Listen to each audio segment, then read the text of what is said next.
You're listening to Your Calm Parenting Path. I'm your host Nina, a mindful parenting coach and mum, here to help you go from overwhelmed and reactive to calm, confident and connected with your kids. This show is for parents who want to raise their children with more patience, less stress and a whole lot more joy. Because small shifts make a big impact and you can build the parenting life you've always wanted.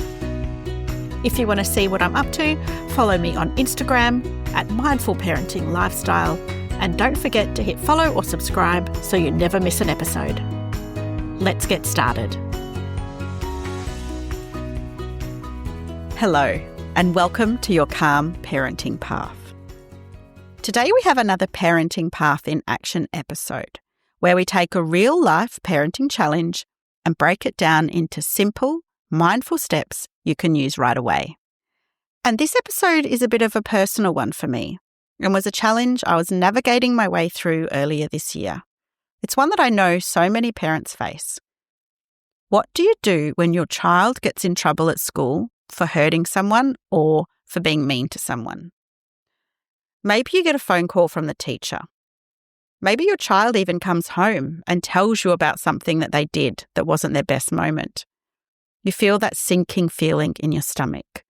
You wonder, how should I handle this? How do I respond without shaming them, lecturing them, or accidentally shutting them down? How do I not let myself take the blame and think that I must have done something wrong? That's exactly what we're going to explore today. I'll walk you through a simple, mindful roadmap to handle these situations with care, connection, and curiosity. We'll build on the listening skills from episode 12 and 13 because those skills are so important in these tricky moments. So grab a cuppa, take a breath, and let's walk this through together. Before we even think about how to talk to our child, we need to pause and check in with ourselves. If you've listened to episode 12, you'll remember we talked about the roadblocks to listening. Those sneaky habits that slip in when we're feeling stressed, like ordering, blaming, or dismissing. And when we hear our child has done something wrong at school, those roadblocks can show up fast. Maybe you feel embarrassed. Maybe you're worried about what the teacher thinks of you as a parent. Maybe there's a little head in your voice saying, I must have done something wrong, or what will other parents think? Pause, my friend. Take a breath. Your child's behaviour doesn't define you. And in this moment, your job isn't to fix it all or control it. It's to be their safe place, their guide, and their calm anchor. So before you go in, ask yourself, how am I feeling about this situation? What's my story here? And is it helping me to show up in the way I want to be? Regulating your own emotions first gives you the space to be present, curious, and connected. Once you're feeling grounded, the next step is timing. Choose your moment wisely. I know how tempting it is to launch straight into the conversation as soon as your child walks through the door. But remember, after a long day of school, they're likely tired, hungry, and maybe already feeling a bit defensive. This is not the moment for a big discussion. Instead, wait for a time when you're both calm. That might look like sitting down together after dinner or during a quiet moment when everyone else is occupied. In fact, when I was in this position, I waited until after dinner, got my son a bowl of ice cream and sat next to him, ready to start our conversation. Because sometimes sitting down together while they're having an ice cream or a snack can create a more relaxed vibe. There's something about sharing a simple moment like that that helps kids feel less like they're being interrogated. Because remember, this is about connection first. The conversation will go so much better if your child feels safe and not cornered. The third step is to open with curiosity, not accusation. When you're ready to talk, the goal is to create a safe space where your child feels able to open up without fear of judgment. This is where the listening skills we talked about in episode 13 really come into play. In that episode, I shared how important it is to pause, reflect back, and let your child fill in the blanks. So instead of launching into a lecture or listing off what the teacher said, try something like, "Hey, I heard from your teacher today that there was a situation at school. Can you tell me what happened?" And then pause. I know it's hard. Pause. You might feel the urge to fill the silence, but give them space to think, to process, and to speak in their own time. If they hesitate or don't offer much, gently reflect back what you know in a calm and neutral tone. The teacher mentioned that a boy got upset after something was said and that you and another student were involved. Can you help me to understand what happened? This isn't about catching them out or proving them wrong. It's about showing them you care enough to hear their side of the story. And when they do, resist the urge to correct or advise straight away. Instead, reflect back the words, their feelings, and their perspective, just like we practiced in episode 13. For example, so when he looked at your friend that way, you felt embarrassed, and that's when you said something. Or if they struggle to name their feelings, you can offer some gentle prompts. Did you feel embarrassed or maybe angry? Was it more like a funny feeling in your tummy?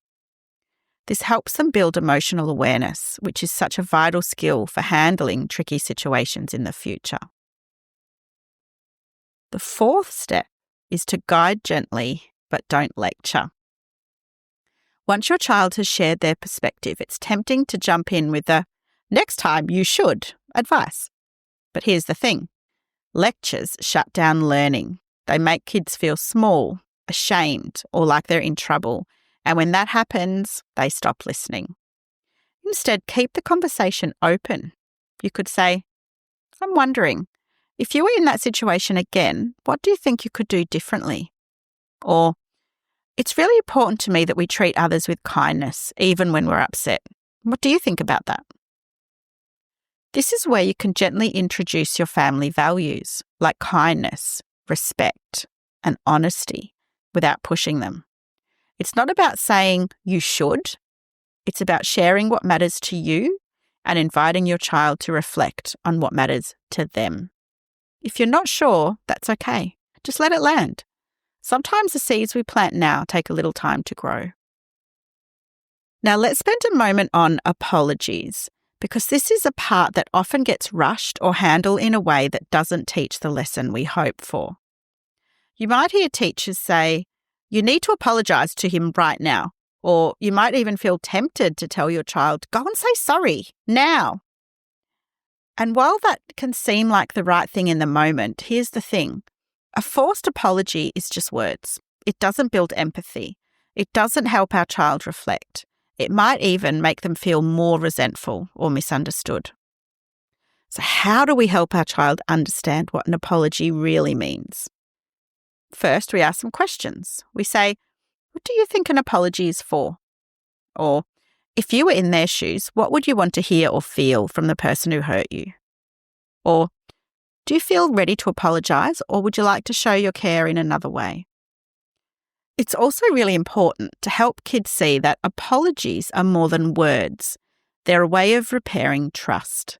That might be through words, but it could also be through actions, like inviting the child to play, giving a kind gesture, or simply showing up differently next time. You could say something like, "An apology means we want to make things right. It's not just about saying sorry. It's showing that we care about the other person's feelings and that we're trying to do better." And if your child says, "I don't want to apologise," that's okay too. You can explore that. Maybe they're not ready yet. Maybe they feel ashamed. Maybe they don't understand what they did wrong. And that's all part of the learning. The goal isn't to force compliance. It's to nurture understanding. And sometimes you might ask, if you're not ready to apologise in words, is there another way you'd like to show care? Could you draw a picture, write a note, or even just say hello tomorrow and see if he wants to play? And my son wrote a note to the student that was involved.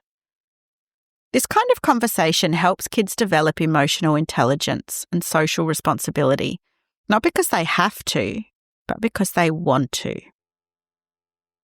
And here's the most important thing for you to remember. Your child is not their behaviour. A bad moment doesn't make them a bad kid, and it most certainly does not make you a bad parent. What they need most from you is connection. They need to know that even when they mess up, even when they're learning hard lessons, that you're in their corner. So take a breath. Trust that you're doing enough and trust that your child is learning one step at a time. Here's your simple take-home action for this week. Next time your child comes home with a tricky story, pause, breathe, then open the conversation with curiosity, not correction. Reflect back what you hear, and most importantly, listen. Really listen, the way we practiced in episodes 12 and 13. And let me know how it goes. I'd love to hear from you. Send me a message on Instagram or email me. So there you have it, a mindful, connection-focused approach for handling it when your child gets in trouble at school. It's not about quick fixes, but about guiding our kids to reflect, repair, and learn from their experiences. Remember that we're not looking for perfection here, just small intentional steps that build connection and help our kids grow.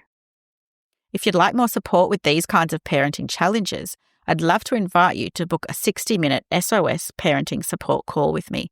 You'll find the link in the show notes. Don't forget to use the code SOSPATH for 50% off. And remember, if you haven't listened to episodes 12 and 13 yet, go back and give them a listen. We go deep into listening skills that are so helpful in these conversations. Thanks for spending time with me today in this parenting path in action. You're doing your best, and that is enough. I'll see you soon on your calm parenting path. Thanks for listening to Your Calm Parenting Path. I am so glad you're here, and I hope this episode gave you something useful to take into your parenting journey. If you'd like to dive deeper, sign up to my mailing list at mindfulparentinglifestyle.com.au for more tips and insights, or book a free chat to learn how we can work together. And don't forget to hit follow or subscribe so you never miss an episode. I look forward to speaking with you next time on Your Calm Parenting Path.